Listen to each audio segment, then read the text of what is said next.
Katanya Quran itu mesti benar, ini ada segumpal darah. Kata saya segumpal darah itu bahasa Indonesia, Quran itu bahasa Arab, tidak akan ada itu di Quran, kata saya. Tapi ada yang bilang segumpal darah, ya tetap aja itu nggak Quran. Yang Qurannya min alakin, segumpal darah itu bahasa Indonesia, Quran tidak ada yang bahasa Indonesia, kata saya. Nah tapi itu bisa dianalisis pakai balaghah atau pakai teori madatul kalimah. Kamu adalah manusia yang keluar dari jalannya kencing 2 kali. Keluar dari penis lelaki ya lewat jalur kencing, keluar dari ibunya juga lewat jalur kencing. Supaya orang nggak sombong itu orang bilang antal ladzi kharajta min makhrajil bauli marratan. Alhamdulillah nih ngaji bareng juga nggak ngerti polanya juga. Ya, yang terhormat nih wonten Bapak Rektor, wonten Mas Zainul Masdi, wonten Ketua Badan Wakaf Mas Warsono Muhammad, sedang saya hormati. Ini katanya untuk bahagia. Jadi saking pentingnya untuk bahagia itu sampai Allah itu kadang ngendikan hal yang nggak penting, tapi menjadi penting karena untuk bahagia. Jadi kalau Allah tanya Nabi Musa ketika ketemu dipanggil itu, wa ma tilka biyaminika ya Musa, yang kamu bawa itu apa? Padahal ketika dipanggil itu kagetnya bukan main. Misalnya pegawai UI dipanggil rektor itu kagetnya bukan main. Bawaannya rektor itu mesti nyalahkan. Mesti pikirannya orang itu mesti ketua badan wakaf ya sama. Mesti mau negur atau apalah. Nah bawaan orang dipanggil atasan tuh grogi, maka Allah ngendikan yang rileks. Kamu bawa apa? Gitu. Yang kamu pegang tangan kanan kamu itu apa? Masa Allah tanya sekedar gitu kan karuan. Wong kita manusia aja tahu yang dibawa Musa itu apa tong? Kok Allah malah tanya? Banyak analis, banyak mufassir, banyak ahli hakikat yang berpendapat Allah itu menghilangkan groginya Nabi Musa. Sehingga tanya yang ringan. Jadi saya mohon ini pimpinan di sini juga kalau tanya anak buah yang ringan-ringan. Wes sarapan. Jadi kalau sosokan disiplin itu bukan sunnatullah, saya jamin itu. Apalagi tanya saya, kenapa Gus terlambat? Mulai saya pulang gitu. Tuhan yang Tuhan saja sebaik itu kok rektor sama badan wakaf kok sekeras itu gitu. Jadi ini bukan gojlok supaya jadi orang yang dekat Allah gitu. Jadi ditanya, wa ma tilka biyaminika ya Musa. Kamu bawa apa ke sini? Yang di tangan kanan kamu itu apa? Nah, bisa jawabnya ya lucu ya sederhana. Ini tongkat Gusti. Tak pakai menggembala kambing, tak pakai ini itu, bisa masih bilang dan lain-lain. Kayak laporan keuangan tuh, kalau susah nerangkan itu dan lain. Terakhir ditutup waliya fiha ma'aribu ukhra, dan masih ada lagi yang lain di depan Allah. Kamu lapor audit di badan wakaf, diterima enggak laporan lain tadi? Ini teman saya lama ini. Saya di UI itu sudah lama, cuma inginnya dikenal Allah, tapi sekarang malah dikenal rektor. Aduh repot lagi. Saya dulu dari anak Profesor Zaini itu mulai 2000, tahun 2000 dekat sekali dengan saya, sering ke rumah saya, ke kontrakan saya karena diskusi tafsir. Dan saya ikhlas sekali tidak ingin dikenal rektor, badan wakaf siapapun, karena keluarga saya itu bapak saya itu wali. Jadi kalau wali itu kepinginnya dikenal Allah. Tahu-tahu diturunkan derajatnya, disuruh kenal rektor, kenal badan. Jadi ini ada pemakhlukan. Ya ada pemakhlukan. Turun dulu baru naik. Ya. Jadi saya artinya gini, saya di sini itu Sohibul Bait. Jadi tadi Mas Majdi itu keliru kalau nanti saya ngisi, saya ini Sohibul Bait, nanti yang ngisi ini.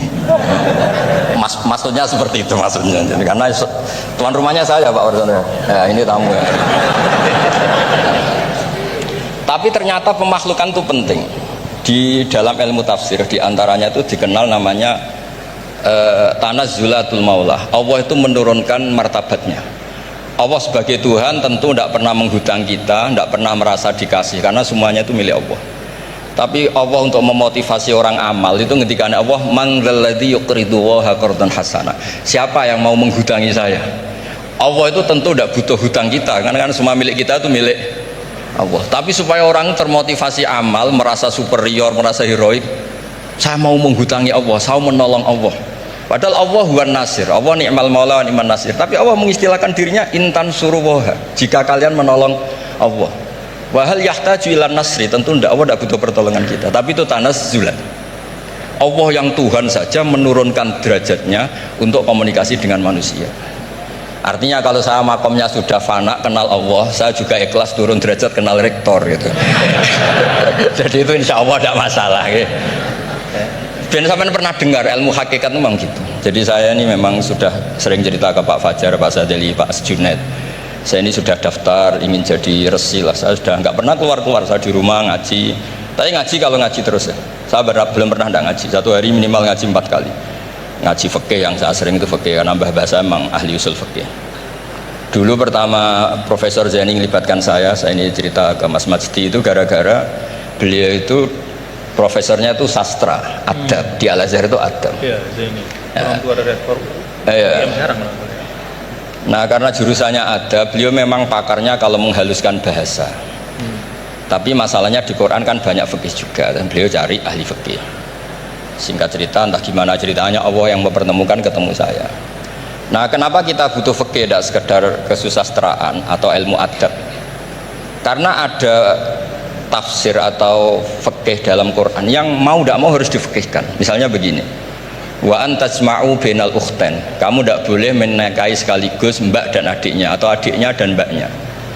Jika anda berpikir Quran itu hanya Quran, maka berarti apa boleh menikahi misalnya Sri dengan buliknya, Sri dengan budenya, padahal tidak boleh juga. Tapi faktanya Quran hanya ngendikan wa antajma'u bainal ukhtain. Sebab itu zaman Rasulullah SAW sugeng itu nambahi wala binal mar'ati wa ammatiha wala binal mar'ati wa kholatiha, juga tidak boleh menikahi Sri dan budenya atau Sri dan buliknya. Dan kebetulan Nabi itu tidak menambahkan wala binal mar'ati wa jaddatiha, karena kayaknya itu gak usah dilarang, ya sudah lucu aja gitu. Masa kamu nikahi perempuan umur 17 terus minat mbahnya umur 70. Lah itu kalau sampai butuh dilarang ya Anda perlu berobat itu. Tapi kalau bule kan kadang masih menarik. Orang-orang kayak gini itu misalnya nikah umur 17, bulenya cantik umur 30, minat enggak? Jadi artinya butuh dilarang untuk tidak minat tuh butuh dilarang gitu. Tapi kalau mbah Ngono kok ditakok. nah ngono kok ditakon. Ini pakarnya. Ini tetangga saya orang Bojonegoro, dulu benderanya Profesor Zaini juga. Artinya andai kan tidak ada usul fikih ini mimbabi itlaqil ba'di wa iradatil qul. Meskipun usul fikih itu yang menginduk ilmu balaghah, ilmu ini itu. Jadi Allah menyebut bainal ukhtain artinya diganti bainal mahromain. Jadi ukhtain itu ibaratun atau itlaqul ba'di, yaitu ukhtain mewakili kata mahromain. Dua perempuan yang punya hubungan mahram tidak boleh dinikah bersamaan untuk orang-orang yang poligami. Ini penting supaya semua tafsir juga gitu, lafat-lafat yang ada mahdhufnya itu kita jaga, baik itu secara keilmuan maupun secara fikih. Keilmuan misalnya begini, orang yang dilaknati Allah mala'anahu wa ghadiba alaihi, diantaranya diteruskan wa ja'ala minhumul qiradata wal khanazira wa abadat tauhid. Lalu misalnya secara penelitian tidak pernah ada makhluk manusia yang dulu jadi kera, tapi melihat ayat itu seakan-akan itu pernah ada periode atau kejadian di mana manusia itu dirubah jadi kera. Wa ja'ala minhumul qiradata. Mau tidak mau kita butuh perangkat ilmu lain yang namanya balaghah. Itu orang Jawa itu kalau dilangkai kakinya itu hanya bilang kayak kera. Orang nggak sopan tuh katanya kayak kera. Tapi kalau dilangkai kepalanya langsung oh dasar ketek itu, dasar kera itu. Artinya dalam ilmu tasbih kalau kemiripannya itu biasa itu masih disebut ka, seperti. Tapi kalau mirip banget perilakunya itu kafnya dibuang, sehingga orang yang tuli banget terhadap kebenaran Allah bilang summum bukmun umyun.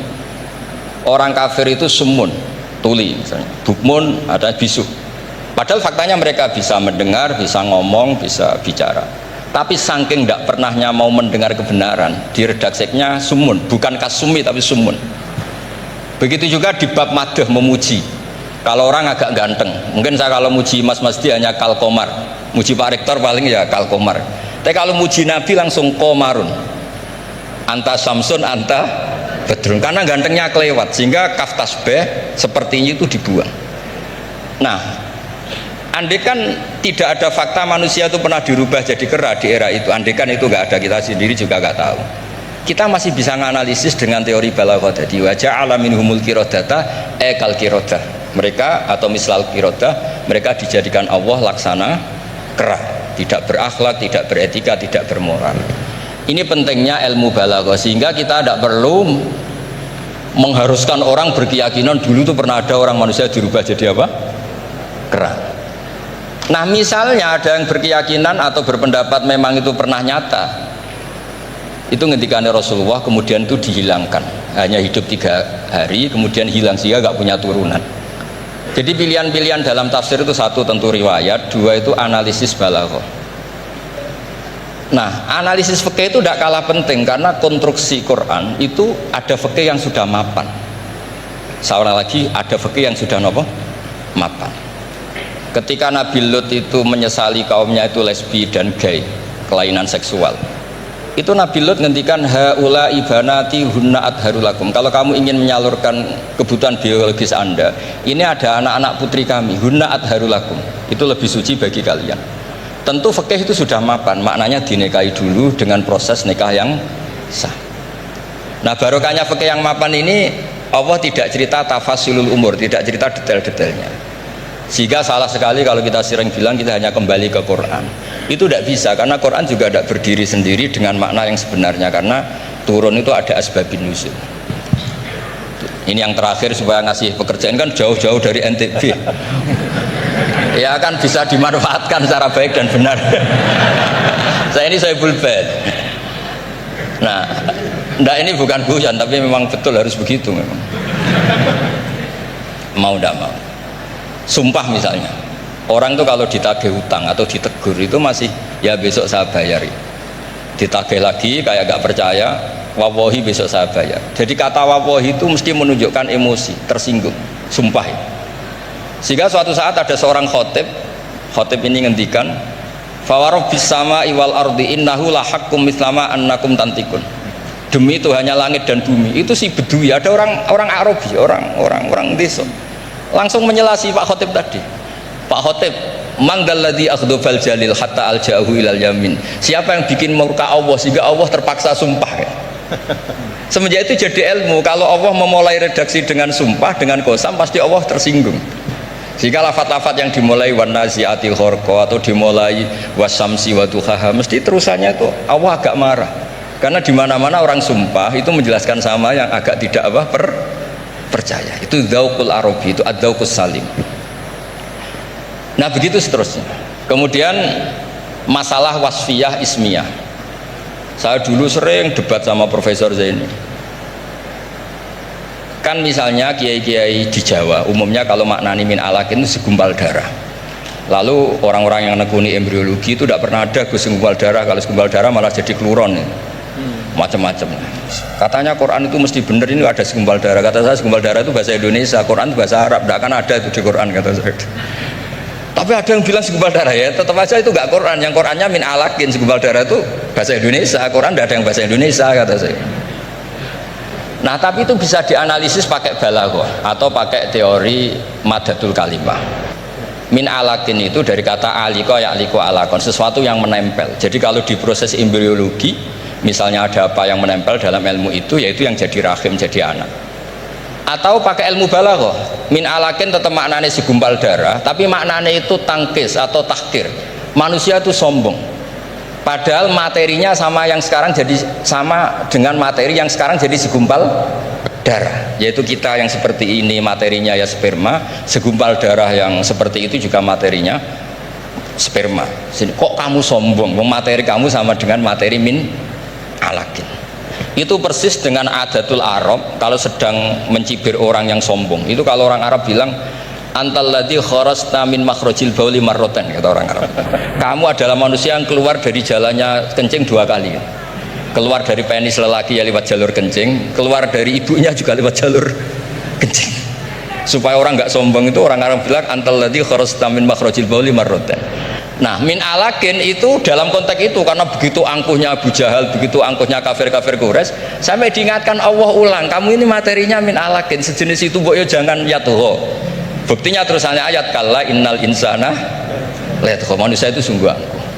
Ya, niki pun deal ya. Jenengan harus sepakat, saya ini Sohibul Bait sama Pak Warsono sama Pak Rektor. Ini tamu yang diundang untuk ceramah tafsir. Kalau ndak berarti asoboha wa rasulah. Nggih, monggo Mas di sini. Mohon sing suwi. Terima kasih Gus. Jadi nanti kita balikin lagi ke Gus Baha ya. Tapi Gus, jadi begini. Tadi beliau menyampaikan kan beliau ini min sulalatil aulia ya. Jadi kakek beliau itu adalah para aulia. Jadi aulia itu muhimmahnya itu adalah dikenal Allah gitu ya. Nah, kemudian beliau bilang bahwa tapi takdirnya sekarang masuk UI ini pengen dikenal Allah malah justru turun jadi dikenal rektor katanya. Tapi Gus itu menurut saya ya, jadi kalau kita bertarekatnya, nah kan sering ya ketika misalnya kita bicara tentang tarekat ya, tarekat itu dimaknakan taroki ya, taroki artinya naik gitu, jalan naik gitu ya. Akhir zaman nih Gus Baha ya dan bapak-bapak ibu, mungkin kita perlu juga bertarekat dalam makna tadani ya, turun. Jadi tarekat bukan hanya jalan naik tapi juga jalan turun. Karena bagi orang di akhir zaman ini kalau hanya tahu jalan naik dan tidak tahu jalan turun itu repot.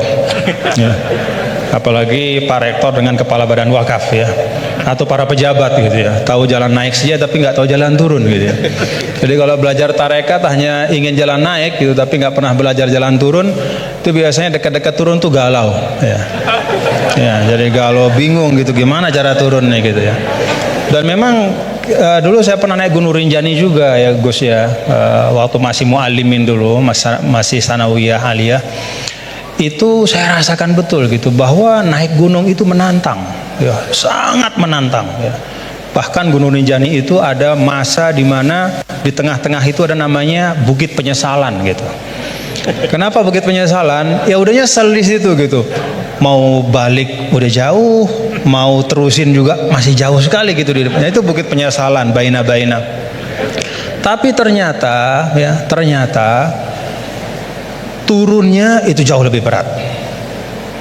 Jadi kalau kita naik itu kan mengandalkan kekuatan otot ya, keluarkan energi untuk menggerakkan. Kalau turun itu kita menggunakan energi untuk menahan, dan itu jauh lebih berat ya. Jadi menahan pada saat turun itu jauh lebih berat daripada ketika menanjak ya. Dan ya pada waktu itu ya saya kena musibahnya pada saat turun gitu ya. Jadi artinya memang bahwa dalam kehidupan ini kita belajar naik dan juga belajar turun. Jadi tarakat itu taroki wa tadani gitu ya.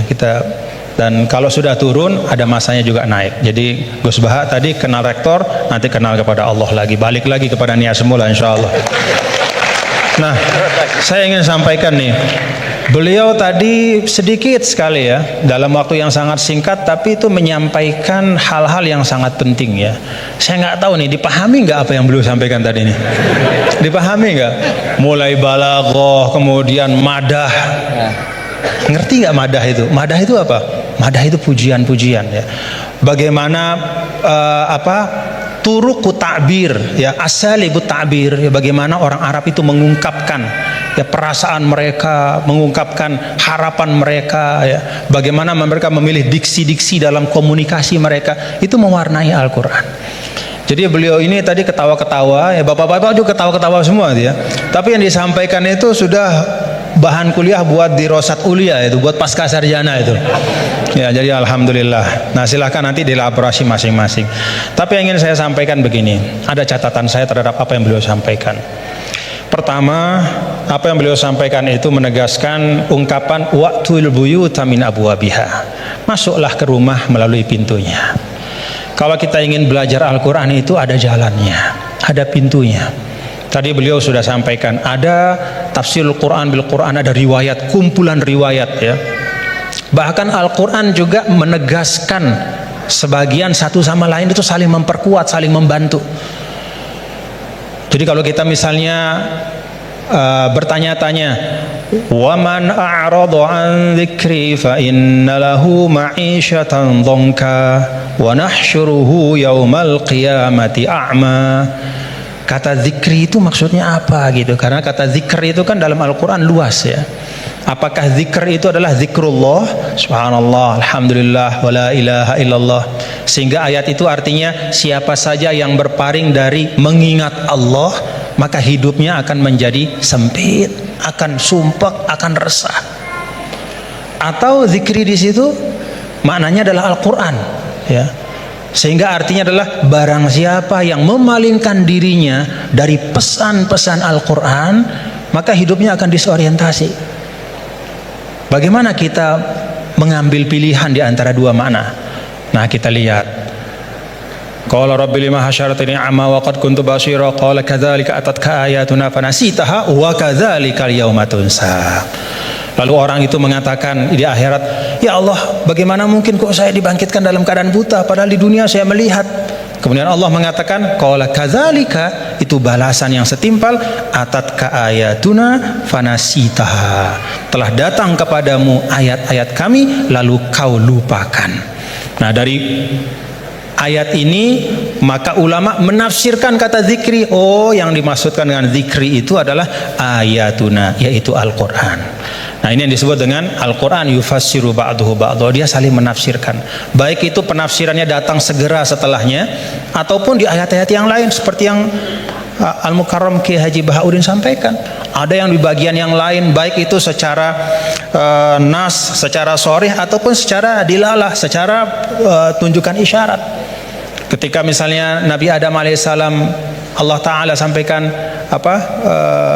Fatalaqa Adam min rabbih kalimat. Allah Ta'ala memberikan, Adam menerima dari Tuhannya kalimat. Fataba alaih. Dengan sebab kalimat yang dia ucapkan itu, Allah ampuni dosanya, kekeliruannya. Apa kalimat itu? Oh, ada di ayat yang lain. Rabbana zalamna anfusana wa illam taghfir lana wa tarhamna lanakunanna minal khasirin. Itu pintu memahami Al-Quran. Tadi Gus Baha bilang sampaikan, ada pintunya. Baik itu pintunya adalah riwayat-riwayat dari Al-Quran, dari hadis juga beliau sampaikan tadi. Al-Quran nggak dibiarkan sendiri oleh Rasul, tapi didatangkan hadis untuk menyempurnakan. Bahkan ketika dulu ada orang, ya, yang mengatakan ini bukan zaman sekarang, zaman dulu sekali, ba'das sahabah, zaman tabi'in. Saya lupa, mungkin Gus Baha yang ingat riwayatnya secara persis. Ada yang datang kalau tidak salah kepada Al-A'mash, seorang imam besar namanya Al-A'mash. Lalu orang itu mengatakan, ya Imam, kenapa kita capek-capek Anda ajak kami untuk baca hadis? Kenapa Anda ajak kami untuk mendiskusikan hadis panjang-panjang? Bukankah sudah ada Al-Quran di tengah-tengah kita? Ngapain lagi? Apa kata A'mash? Ya ahmaq, Pak, atajidu, apakah kamu temukan dalam Al-Quran itu ada sholat 5 waktu secara terperinci? Gak ada. Nabilah yang menegakkan amanah untuk menjelaskan sholat 5 waktu itu kayak apa, banyak rakaatnya seperti apa, waktunya gimana, kaifiyatnya seperti apa. Bahkan sebelum sholatnya pun Nabi ajarkan isbagul wudunya kayak apa. Bahkan tidak hanya yang wajib-wajib dalam wudu, madmadah, istinsyaknya pun, kumur-kumurnya, masukin air ke hidung, semua diajarkan sama Nabi. Maka A'mash mengatakan, dari sisi ini Al-Quran lebih butuh kepada hadis daripada hadis kepada Al-Quran. Dari sisi bahwa hadis itu menguraikan, menjelaskan dan menyempurnakan, menambahkan, melengkapi bahkan yang tidak ada di Al-Quran. Nah, itu pintu memahami Al-Quran. Karena itu tidak boleh dan tidak ada istilahnya namanya ahlul Quran dalam makna bahwa hanya mau Quran saja, nggak mau tahu apa kata hadis. Itu nggak ada istilah dalam Islam. Ilmu yang muktabar selalu Al-Quran bersama dengan hadis Rasulullah SAW. Lalu yang kedua pintunya apa? Ya asbabun nuzul. Tadi juga disinggung selintas oleh guru kita bahwa ada sebab-sebab dari turunnya Al-Quran, ayat-ayat Al-Quran, yang kalau sebab ini nggak difahami, bisa saja ya dalam beberapa kasus orang salah faham. Dan itu kejadiannya bahkan sekali lagi bukan hari ini, bukan kemarin, tapi dulu pada masa orang-orangnya itu masih berhimpitan, berdempetan dengan Rasulullah SAW. Ada seorang sahabat didatangkan, kalau tidak salah pada masa Sayyidina Umar bin Al-Khattab radhiyallahu anhu. Lalu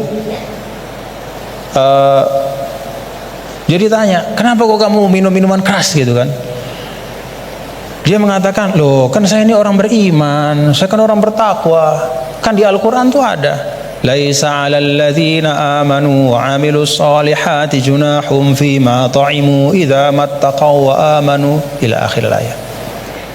Enggak masalah kalau sudah beriman bertakwa makan minum apapun. Begitu. Kalau ini secara harfiah kita baca ayat itu.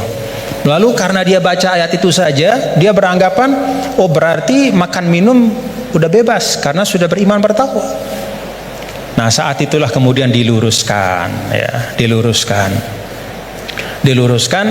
bahwa ayat ini sabab nuzulnya adalah ketika ada sebagian sahabat yang datang kepada Rasulullah SAW dan bertanya, ya Rasulullah, ada teman-teman kita yang sudah meninggal, mereka syuhada pada saat perang-perang, mereka mati syahid, mereka meninggal sebelum turunnya ayat yang mengharamkan khamr. Bagaimana nasib mereka ya Rasulullah? Padahal mereka meninggal dalam keadaan masih minum khamr. Jadi meninggal ya masih minum karena memang belum turun pengharaman. Maka turunlah ayat ini menjelaskan. Oh, kalau memang orang nggak tahu, belum ada taklif kepada dia, nggak dosa. Nah, sebagian ulama kemudian menarik ayat ini juga ke masa sekarang, ya. Kalau misalnya ada di tempat-tempat tertentu, misalnya ada katakanlah dakwah Islam masuk ke suatu negara misalnya, lalu para dai itu menyampaikan tentang tauhid, menyampaikan tentang rukun iman, baru disampaikan tentang rukun iman, rukun Islam, kemudian orang itu dia bersyahadat, dia baru sholat, lalu dia meninggal dalam keadaan dia masih minum khamr, pada saat belum dijelaskan oleh dai itu bahwa Islam mengharamkan khamr. Bagaimana hukumnya dia gitu? Dia masuk orang baik apa gimana? Oh enggak, berarti dia tidak terkena ya kepada kewajiban untuk menjauhkan diri dari khamr karena memang belum dijelaskan. Nah karena itu kita bapak-bapak saudara-saudara, kita berlapang-lapang lah seperti yang guru kita sering sampaikan, kita berlapang. Jangankan pada masa sekarang, pada masa dulu saja ketika masa Imam Ghazali, apa kata Imam Ghazali? Ini tentang dakwah. Kata Imam Ghazali, menurut saya ya, Ahlur Rum, ya, orang-orang yang ada di daerah-daerah yang berjauhan, jauh dari pusat Islam, dan karena itu dia tidak dapat pesan Islam, dia nggak ngerti Islam itu apa, atau Islam itu sampai tapi fi wajhin musyawash, bentuknya udah nggak bener, ya, disinformasi tentang Islam. Maka kata Imam Ghazali, orang itu menurut saya hukum mereka adalah sama seperti hukum ahlul fatrah. Jadi nggak bisa kita mengatakan misalnya orang, mohon maaf, orang di belahan dunia Skandinavia misalnya, di negara-negara yang jauh gitu, kemudian kita hukumkan, wah mereka itu adalah orang kafir, mereka itu mukhallat finnar. Belum tentu, kecuali setelah kita pastikan bahwa cahaya Islam sudah sampai dalam bentuk yang sebenarnya dan mereka menolak dengan kesadaran. Itu namanya kufur. Al-juhud, menolak dengan kesadaran. Kalau sesuatu itu nggak sampai, dia mau nolak apa? Atau kalau sesuatu itu sampai tidak dalam bentuk yang benar, dia nggak salah kalau nolak. Misalnya hari-hari dia dapat berita Islam agama teroris, misalnya nih dari medianya, itu aja yang dia konsumsi. Kita nggak punya dai ke sana karena nggak ada kita yang menguasai bahasa Skandinavia misalnya, nggak ada yang ngerti bahasa Finland, maka kita nggak pergi ke sana. Kita di sini saja di Indonesia, lalu kita hukumkan orang di sana di mana-mana hanya karena dia tidak la ilaha illallah Muhammadur Rasulullah berarti kafirun mukhalladun finnar. Enggak, belum tentu. Kata Imam Ghazali, bisa jadi itu ahlul fatrah. Nah dengan itu maka kita lebih tenang di dalam berdakwah, tidak mendahulukan memvonis seseorang, sekelompok orang, tapi tausilud dakwah yang kita utamakan, menyampaikan itu yang diutamakan. Nah tadi beliau menyampaikan itu tentang sabab nuzul. Dan yang ketiga yaitu ma'rifatul lughatil arabiyah, itu pintu.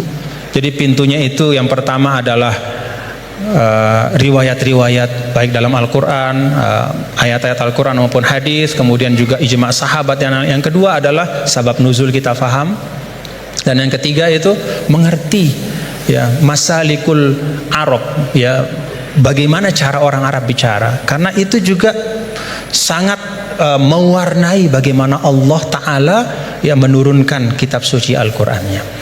Dan alhamdulillah bapak-bapak, saudara-saudara, kalau kita ada ketekunan, ya ini teman-teman semua ya, kalau ada ketekunan, ya seperti sekarang kita bisa menikmati ya. Kalau dulu misalnya apa yang disampaikan oleh Gus Baha itu hanya bisa dinikmati oleh para santri, ya di pesantren-pesantren, itu pun dalam halakoh-halakoh yang terbatas. Tapi alhamdulillah berkat UII ngaji bareng kita bisa menikmati hari ini mutiara-mutiara dan keindahan Al-Quran. Alhamdulillah. Saya balikin lagi kepada Gus Baha sebagai Sahibul Bait.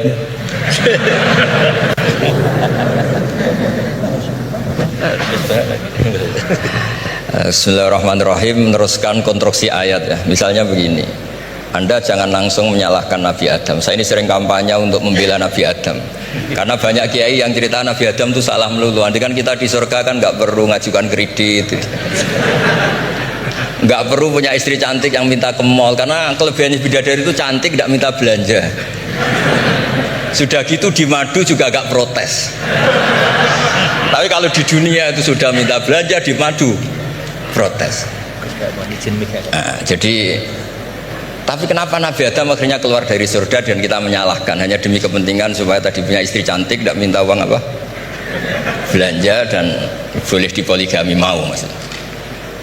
Di konstruksi ayat itu tidak ditampakkan, tapi semua ahli tafsir tahu. Misalnya fadallahuma bihurur, setan menipu Adam dan Hawa dengan curang. Hurur itu nipu. Jadi kalau ngaji nipu itu mulai dulu itu ya gurunya setan itu. Jadi Nabi Adam itu di surga dengan penuh limpahan anugerah, buah apa saja ada, makanan apa saja ada, enggak bayar. Tempat mewah leg juga enggak bayar. Kalau Anda di hotel leg sedikit aja bayarnya minta ampun. Akhirnya setan tuh pura-pura nangis terseduh-seduh. Akhirnya Nabi Adam menghampiri, kenapa kamu nangis? Saya ini iba sama kamu, kasihan. Nikmat yang begini nikmat, pada akhirnya Anda ini mati, karena Anda manusia pasti mati. Kasihan sudah senikmat ini kemudian Anda mati. Pura-pura nangis, jadi lama ya nangis, acting itu. Akhirnya Nabi Adam tanya, lalu solusinya gimana? Terus setan tinggal numpangi, hal adulluka ala syajaratil khuldi wa mulkil la yafla. Kamu mau tak kasih vitamin, makan pohon khuldi, nanti kalau kamu makan itu terus abadi. Jadi terus setan, Nabi Adam mulai ragu ya, tapi Allah melarang saya makan pohon khuldi itu, syajaratul khuldi itu. Kamu tidak usah cari tafsirnya, itu anggur apa ketela apa duren, itu namanya orang kurang penggawean itu gak penting. Ketika Allah tidak jelaskan detail, itu berarti detailnya itu tidak penting. Kamu sok penting nyari itu apa itu. Allah saja tidak menjelaskan, kok kamu yang manusia mau menjelaskan.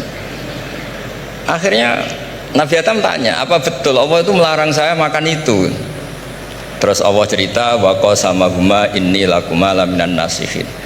Terus setan itu cerita, demi Allah saya tahu info terbaru bahwa sekarang nggak apa-apa. Jadi hukum terbaru itu. Singkat cerita, Nabi Adam makan. Ketika makan, berarti setan salah karena menipu Nabi Adam, Adam salah karena makan pohon khuldi tadi. Apa yang terjadi? Allah manggil Nabi Adam, Adam, kenapa kamu makan itu? Bukankah pohon-pohon yang lain, buah-buah yang lain itu cukup? Kenapa kamu makan yang saya larang itu? Terus jawab Nabi Adam ini yang unik, yang kita harus bela Nabi Adam ila yaumil qiyamah. Wa izzatika ya Rabbi ma adzunnu anna ahadan yahlifu bika kadziban.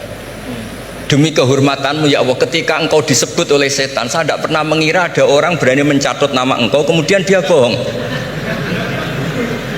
Loh, ini contohnya Pak Fajar ini, sama temannya yang paling sering bohong itu dia nggak percaya, tapi meskipun sering bohong kalau dipanggil Pak Rektor ngecek ulang apa enggak, kalau kalimatnya dipanggil Pak Rektor pasti nggak ngecek ulang, meskipun teman yang sering bohong pasti langsung nyari Pak Rektor. Saya misalnya sebagai murid Mbah Maimun punya teman yang sering bohong sekalipun, terus bilang Gus dipanggil Mbah Maimun, pastilah langsung ke sana, karena disebut nama itu orang sudah ada berpikir jelimet. ketika engkau disebut ya Allah, saya tidak pernah ngira ada orang mencatat nama engkau, kemudian dia bohong. Sehingga Allah itu haru sama Nabi Adam. Makanya Nabi Adam itu diusir. Ini meneruskan ayat yang dibaca Mas Majid tadi. Diusir tapi disangoni. Dam, secara prosedur hukum kamu harus saya usir karena kamu melanggar. Tapi tak sangoni, lucu kan? Tak sangoni. Kamu baca ini ya. jadi unik.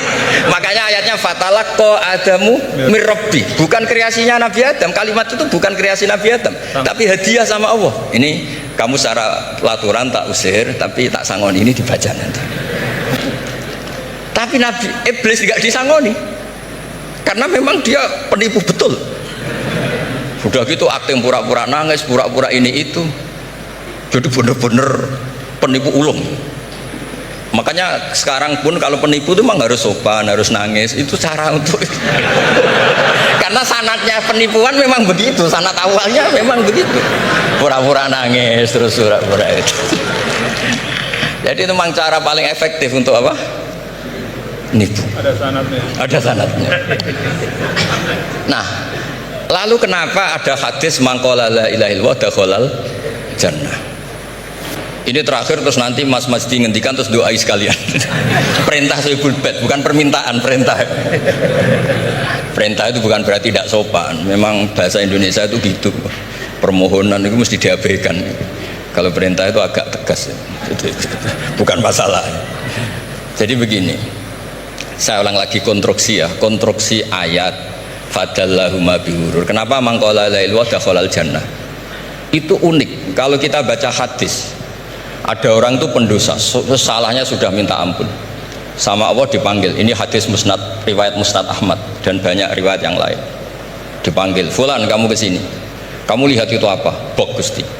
"Berapa?" 99. Per bok itu maddul basar. Sepanjang mata melihat itu isinya dokumen kesalahan dia.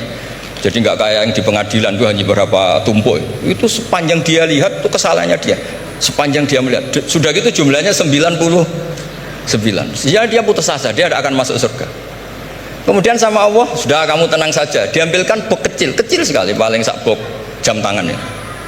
Dah, innaka lan tuzlamal yaum, kamu tidak akan terdolimi. Kenapa Gusti? Ini kamu punya kebaikan ini kecil sekali. Ya apa efeknya Gusti? Kan nggak ngefek kesalahan seperti itu.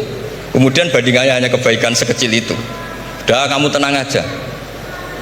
Setelah ditimbang box 99 yang jumlahnya maddul basar kira-kira 3 kilo sama satu wadah jam kecil, ternyata setelah ditimbang itu menangin 1 jam kecil karena isinya la ilaha illallah. Malaikat itu gak berani. Kamu berani ada namaku kemudian kamu abaikan. Saya dipanggil 1000 mahasiswa UII sama satu Pak Rektor, Pak Fajar. Kemana arahnya? Ke satu rektor apa ke 1000 mahasiswa yang manggil? Pak Rektor, kan ini urusan nasib. Nah ini cerita malaikat yang nimbang Pak Warsono itu diprovokasi sama malaikat yang lain. Kamu berani nggak mempertimbangkan kata Allah di situ? Wah ya tidak berani. Nah, disebut fala yaskulu ma'asmillahi ta'ala sayun, dibandingkan asma Allah itu tidak ada yang bisa ngungguli. Nah, di sini terus para torekot, para apa konwiridan Allah. Tapi karena kita ini sekarang sudah tidak ngaji malah tanya, gunanya apa sih menurut Allah? Lu nyebut pangerane orang roh gunane. Oh ini sedang nyebut Tuhannya, oh kamu tanya gunanya apa? Kamu tak kasih uang aja tidak pernah tanya gunanya uang ini apa? Pas dijak wiridan tanya gunanya apa sih? Oh dasar orang aneh. jadi logis. Nah, Nabi Adam juga sama, ketika disebut asma Allah itu nggak mikir yang lain, apa setan itu penipu apa enggak, sudah grogi yang manggil Allah langsung.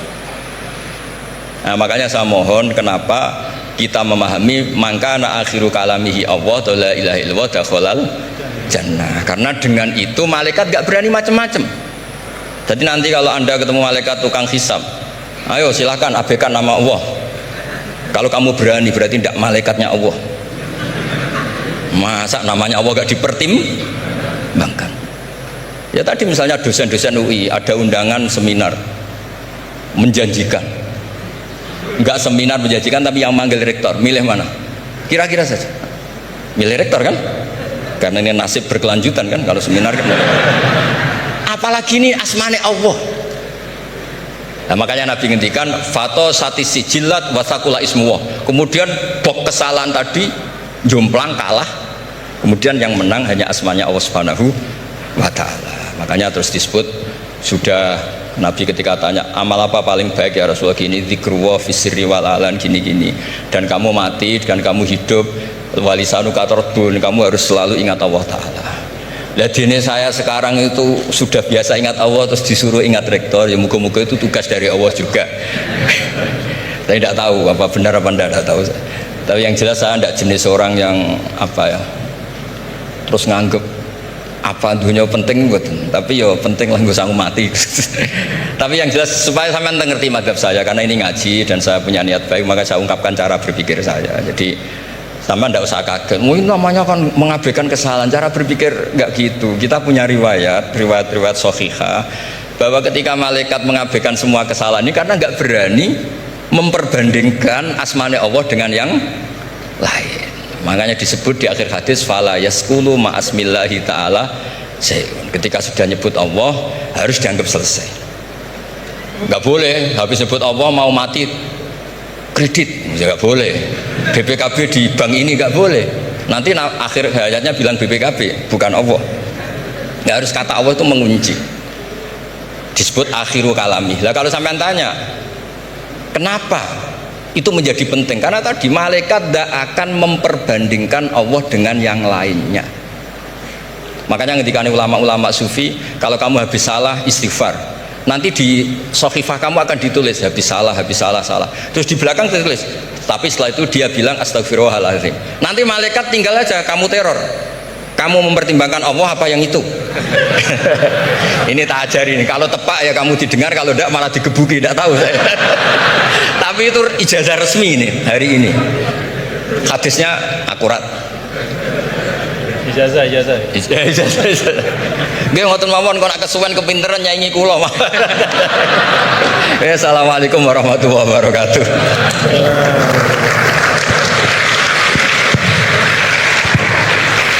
Terima kasih karena saya diminta untuk mengakhiri. Ya, saya ingin menyampaikan dua hal saja. Pertama, saya garis bawahi yang beliau sampaikan baru, bahwa kalau Allah tidak berepot-repot ya dan tidak mendetil-detilkan sesuatu, ya berarti itu tidak terlalu perlulah ya. Jadi jangan kita sok merepot-repotkan diri ya mendetil-detilkan sesuatu yang Allah Ta'ala justru tidak detilkan.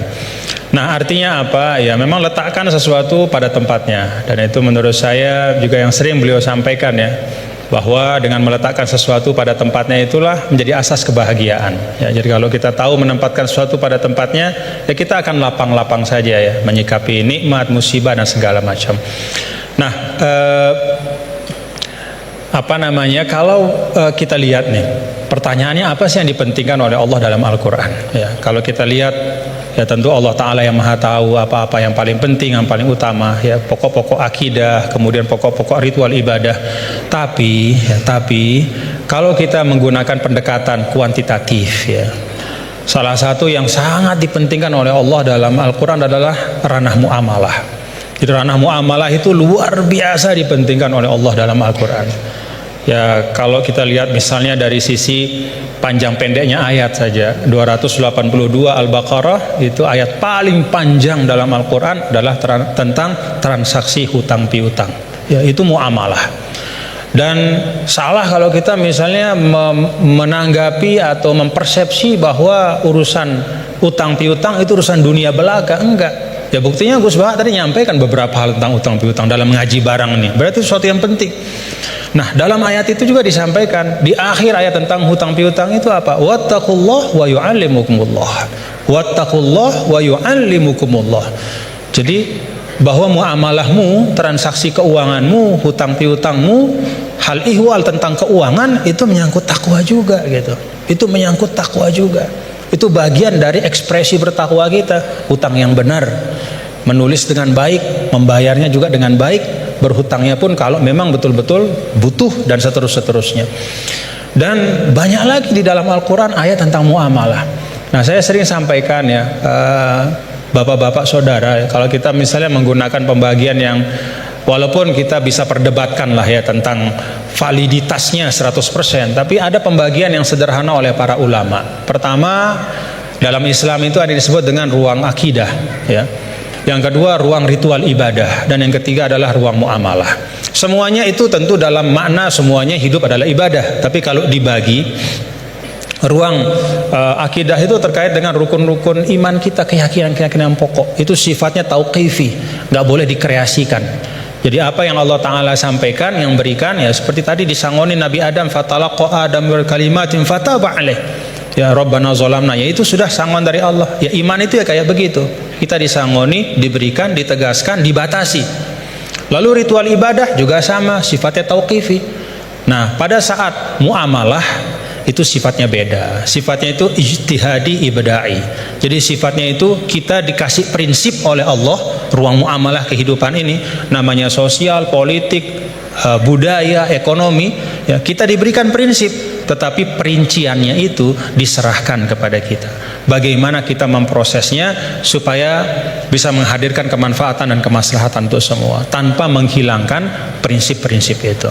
Nah, jadi kalau kita dalam konteks misalnya yang beliau sampaikan tadi, ya semua hal-hal yang ada ini selain daripada akidah dan ritual ibadah itu kan muamalah.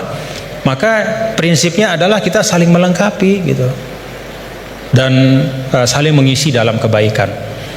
Nah, kemudian yang kedua, yang terakhir, ulama juga mengatakan begini: ketika kita belajar Al-Quran, maka kita juga belajar tentang lawazimul makna atau lawazimul faham. Ada satu kefahaman dari ayat. Nah, konsekuensi dari kefahaman itu apa? Ya, nah itu beliau tadi juga sudah sampaikan berulang kali. Kalau kita misalnya, ini satu ilustrasi saja. Ya ayyuhalladzina amanu idza qumtum ilas salati faghsilu wujuhakum wa aydiyakum ilal marafiq wamsahu bi ru'usikum wa arjulakum ila akhiril ayah. Wahai orang beriman, kalau ingin masuk ke dalam solat, hendak solat, maka ambil air wudhu, basuhlah muka dan seterusnya sampai akhir ayat. Secara fikih, ya tadi beliau sering mengajarkan kita, secara fikih ini tentang kewajiban kita berwudhu dengan prosesinya. Tapi ada lawazim dari ayat ini. Apa lawazim dari ayat ini? Kalau kita bicara wudhu, kita bicara sumber daya air.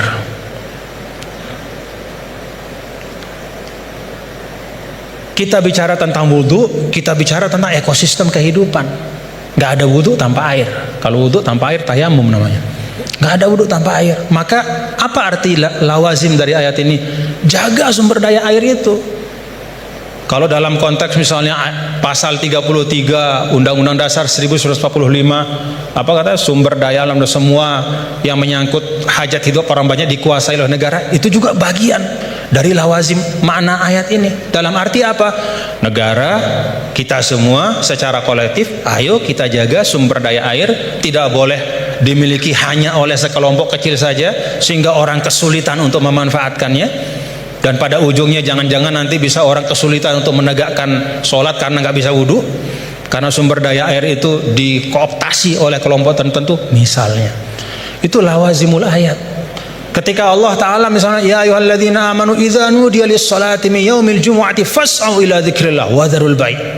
Wahai orang-orang beriman, kalau udah waktunya Jumatan itu, maka segera datang ke masjid, tinggalkan perdagangan.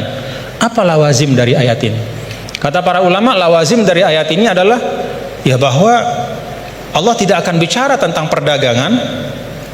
Allah tidak berbicara tentang sesuatu yang penting, ya, yang bisa mengalihkan, ya, seseorang dari ibadah. Ya, kan di sini diletakkan orang kalau terlalu cinta berdagang, ya, maka dia nggak mau ninggalin bisnisnya untuk sholat gitu, karena time is money. Bagi dia 5 menit ketika sholat itu, kalau udah transaksi entah berapa duit misalnya gitu. Nah, ada lawazim dari ayat ini kata para ulama bahwa ya perdagangan harus diisi oleh orang-orang itu yang tidak hanya memikirkan profit sementara di dunia, tapi dia juga memikirkan fungsi spiritual dari harta itu. Siapa itu? Ya orang beriman. Dengan kata lain, ya orang Islam disuruh untuk aktif dalam berdagang. Karena ketika perdagangan itu diisi oleh orang-orang yang tidak punya pandangan lebih dari dunia, kalau kata orang Sasak, enggak-enggaknya cuman dia pandang dunia saja, ya dia tidak akan mungkin bisa menunaikan pesan ayat ini. Jadi ayat ini bisa ditunaikan pesannya adalah oleh orang-orang yang ketika dia hidup di dunia beraktivitas di ekonomi, ya, membangun kapital, membangun bisnis, tapi pada saat yang sama dia juga meletakkan itu semua menjadi bagian dari ibadahnya kepada Allah. Jadi ayatnya tentang ibadah sholat Jumat, tapi pesannya di sana adalah isi ruang bisnis itu, ikhtiarkan supaya ruang-ruang ekonomi itu terisi oleh orang-orang yang ngerti bahwa dunia ini adalah jalan untuk mencari kebahagiaan yang lebih hakiki, itu di sisi Allah Ta'ala. Jadi itu dua hal yang mungkin saya ambil dari beliau tadi. Kita pentingkan apa yang memang penting, dan yang kedua kita pahami ayat itu tidak hanya dari sisi teksnya, tapi dari konsekuensinya di dalam kehidupan kita. Terakhir bicara tentang sanad. Nah, saya ada satu hal, kalau saya pertama kali saya ketemu sama Gus Baha, ya, melihat beliau, ya, ada nggak bapak-bapak, saudara-saudara melihat dari beliau yang beda, ciri khasnya?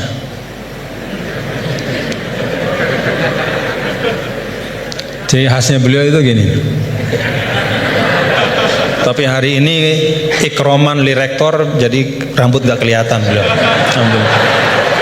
Nah, karena beliau ini adalah keturunan dari aulia, dari Lasem, ya, dan salah seorang dari masyayikh di Lasem itu adalah sahabat dari kakek kami dulu, Mbah Maksum Lasem.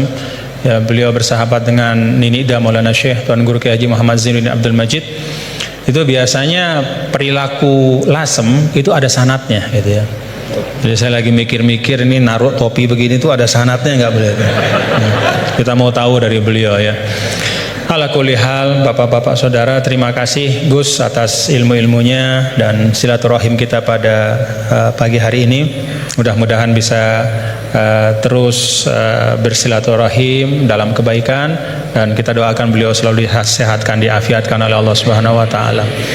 Ya, cara gampang buat kita mendoakan diri kita itu doain orang lain, ya. Itu resep yang paling gampang. Jadi kalau kita doain diri kita ini kan belum tentu terkabul. Tapi kalau kita doakan orang, malaikat yang mengaminkan doa kita dan mengatakan untukmu seperti yang kau doakan. Jadi kalau resep supaya dapat sesuatu, doakan orang lain dengan sesuatu itu. Kita doakan mudah-mudahan Gus Baha sehat walafiat, dan kita semua diberkahi Allah Ta'ala. Wallahul muwaffiq wal hadi ila sabilir rasyad wa huwal muwaffiq ila aqwamit thariq.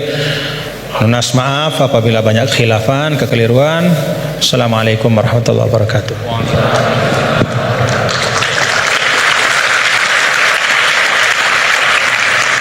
Assalamualaikum warahmatullahi wabarakatuh. Ya, menarik pemaparan dari guru kita semua terkait dengan Islam harus membahagiakan. Yang pertama, tafsirnya adalah sekarang ada paham materialisme itu juga menawarkan kebahagiaan, paham hedonisme juga menawarkan kebahagiaan, paham liberalisme itu juga menawarkan kebahagiaan. Jadi Islam bahagianya itu mungkin kita bisa menilai diri kita masing-masing. Hari ini paham apa yang kita pakai untuk bahagia? Apakah betul-betul Islam konsepsi, atau Islam yang sudah berkembang jadi modernisme dengan kombinasi kapitalisme, liberalisme, kemudian hedonisme, kemudian yang saya sebutkan tadi bercepat. Jadi tafsirnya ayat ini menurut modernisme sekarang, kemudian dikaitkan dengan penjelasan tadi, kebahagiaan itu Islam membahagiaan. Orang sekarang dengan duit, sehingga monetisme menuhankan duit di mana-mana. Oleh karena itu Islam melakukan revolusi akidah, bagaimana kembalikan kepada Allah Subhanahu wa taala sebagai satu-satunya yang memberikan kebahagiaan. Sehingga revolusi yang dilakukan kita sekarang, apakah bisa dilakukan dengan revolusi takwa? Ali Imran 102, ya ayyuhalladzina amanu taqwa haqqa tuqatih wa la tamutunna illa wa antum muslimun. Allah memanggil kepada orang beriman yang diakui imannya untuk bertakwa dengan sebenar-benar takwa, menjadi iman yang disamakan dengan kekasih Allah, wali Allah, dan kemudian kalau tidak mati dalam keadaan Islam, yaitu iman yang terdaftar. Seperti Gus Baha sampaikan tadi, dia punya satu kalimat tapi berharga sekali, itu iman yang terdaftar, yang murni, tidak kesyirikan. Pertanyaannya adalah bagaimana revolusi takwa kita buat untuk melawan revolusi industri hari ini yang sudah membuat orang tertipu. Sebagaimana Gus Baha sampaikan, banyak orang tertipu, setan ahli tipu dengan lemah lembut, kasih sayang, dengan duit, Ya, sehingga bagaimana kita menghadapi tipuan-tipuan dunia seperti sekarang lewat revolusi takwa yang kita buat, dan bagaimana bentuk konkretnya, metodologisnya. Mungkin itu saja. Terima kasih. Assalamualaikum warahmatullahi wabarakatuh. Waalaikumsalam. Tanpa mengurangi rasa hormat kepada Al-Mukarram Tuan Guru dan Gus Baha, saya ingin mempertanyakan yang tadi sempat disinggung di awal, yaitu tentang tadayun ma'kus, tentang kekeliruan dalam beragama gitu. Kita tahu sekarang bagaimana tentang perkembangan teknologi yang menyebabkan informasi-informasi itu berkembang secara masif mengenai agama-agama gitu, tentang pelajaran-pelajaran dan tafsir Al-Quran gitu. Yang kita tahu tadayun ma'kus ini tentang bagaimana orang-orang menyampaikan yang kurang penting di atas sesuatu yang penting gitu. Nah, sebagai kami mahasiswa gitu yang masih awam tentang agama, bagaimana sih gitu cara kita menangkis agar tidak terjerumus atau terjerat dengan pembahasan-pembahasan yang kurang penting dan menjerumuskan kita ke dalam sesuatu yang sesuatu yang buruk gitu, yang kayak memunculkan perdebatan dan kontroversi. Gitu saja, Pak. Terima kasih. Wassalamualaikum warahmatullahi wabarakatuh. Pertanyaan fikih sangat sederhana tapi saya tidak paham. Saya bacakan bagaimana cara mengajarkan istihadhah yang memudahkan kepada anak perempuan yang belum baligh, Gus Baha. Karena kalau kami jelaskan dengan menghafal dan memahami syarat-syarat tamyiz, mereka kesulitan. Dan kalau perempuan tadi sudah paham belajar istihadhah tanpa memahami tamyiz, apakah selanjutnya perempuan tersebut harus belajar istihadhah dengan memahami syarat-syarat tamyiz? Sampun. Baik hadirin yang berbahagia, di spirit yang diperintahkan oleh Gus Baha bahwasanya di UI ini ada DPPI, Direktorat Pendidikan Pembinaan Agama Islam. Jadi menurut beliau itu gaji, maksudnya supaya jawab gajinya bentuknya akhirat. Menurut beliau yang berhak menjawab itu adalah orang DPPI, wadah, karena yang bertanggung jawab atas Islam di UI. Oh, bagus. Ya kan? Ini tak bantu.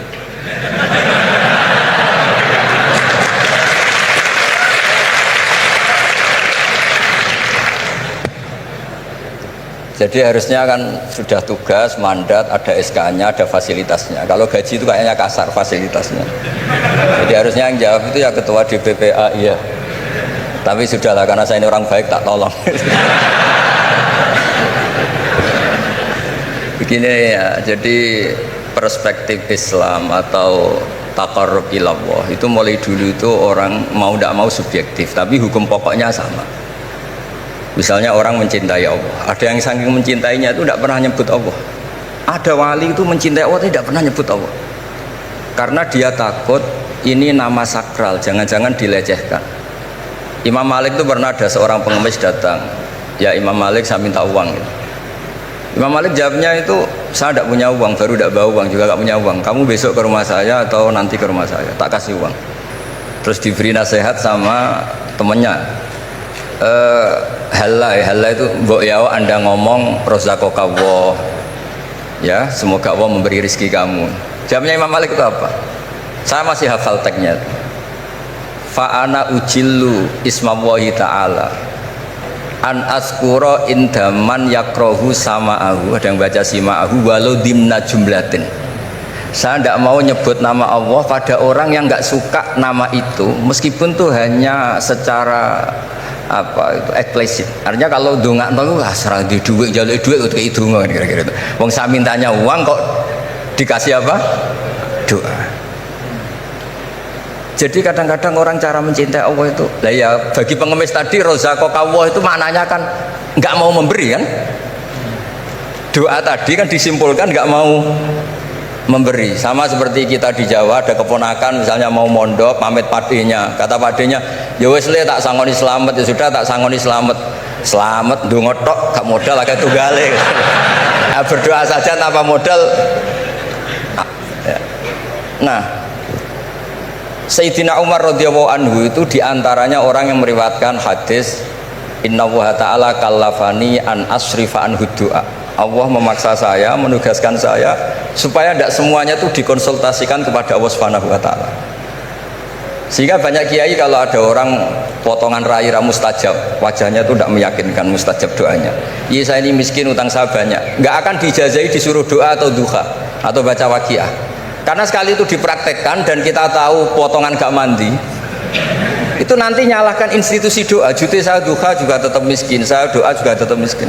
Daripada Allah disalahin, mendingan pon sing kerja tenanan. Sayyidina Umar ketika ada orang minta uang dan minta doa, kamu harus kerja yang serius. Fa innas sama ala tumtiru daban, langit tidak akan menghujankan apa? Emas.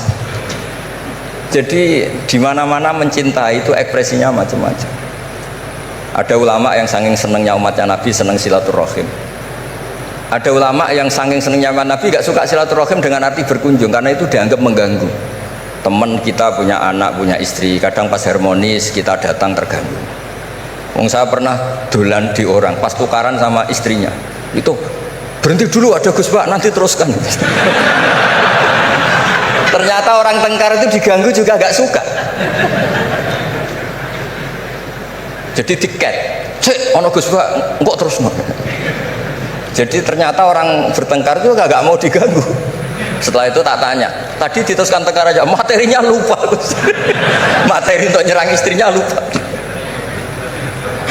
Nah begitu juga zaman Rasulullah SAW, banyak sahabat yang saking senengnya Nabi sering sowan istifadah. Ada yang saking senengnya Nabi nggak sowan, takut ganggu. Nabi punya keluarga, punya anak, punya istri.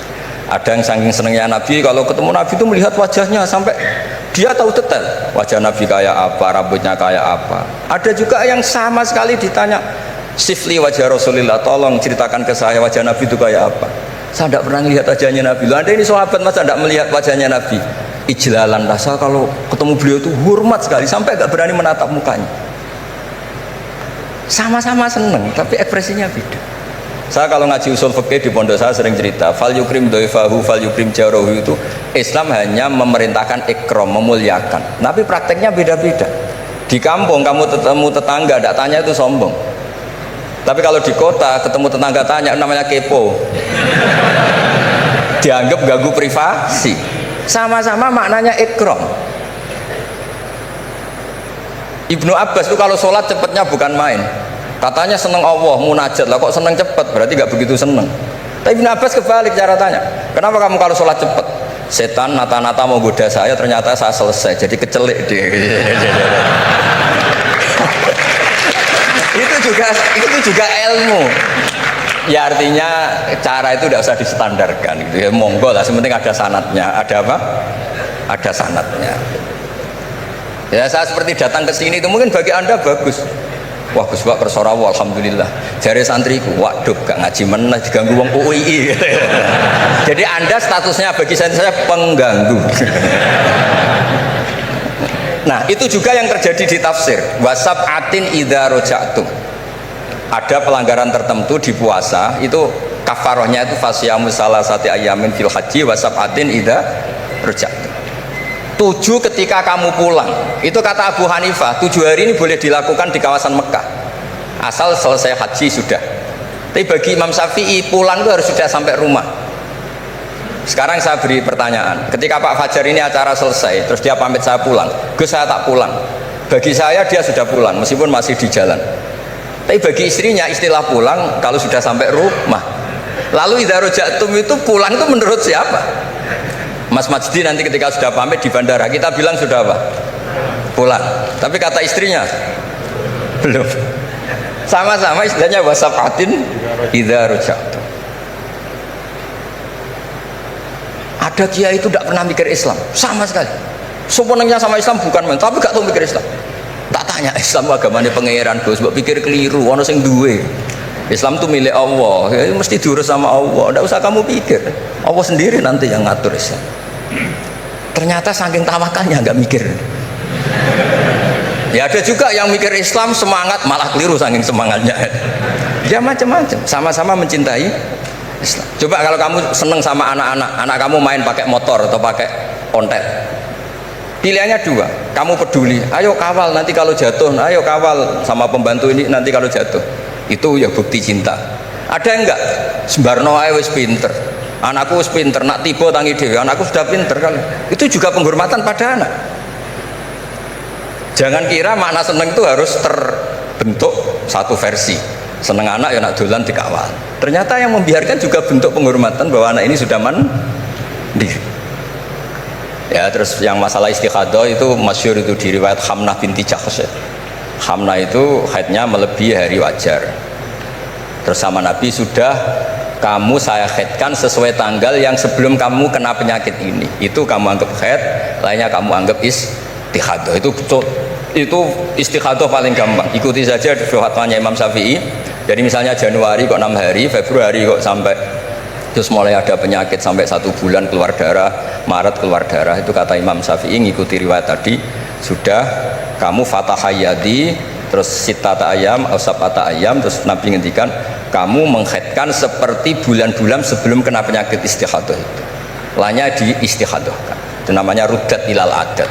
Jadi supaya tidak ribet pakai tamyiz diukur, ini darah ini lebih kuat dibanding ini, yang lemah tidak kayak sing tukang delok ya sopo gitu. Apalagi yang ditanya itu lelaki gitu tuh. Nah, itu kan ya agak repot lah, cobalah agama ini tidak perlu repot-repot seperti itu. Jadi ini sebagai senior saya kasihan sama Pak Junet ini. Harusnya beliau nanti yang kena hisab pasti Pak Junet. Jabatannya mau, tanggung jawabnya nggak mau. Ya, tapi kebetulan ada orang baik di sini ya, alhamdulillah saja. Kalau ketemu saya tuh cium tangan bolak-balik, tapi niatnya kayaknya mau supaya saya mau backup gitu. Nah, ini yang satu pertanyaan Mas Basdi ini masih kan 3, saya jawab 2.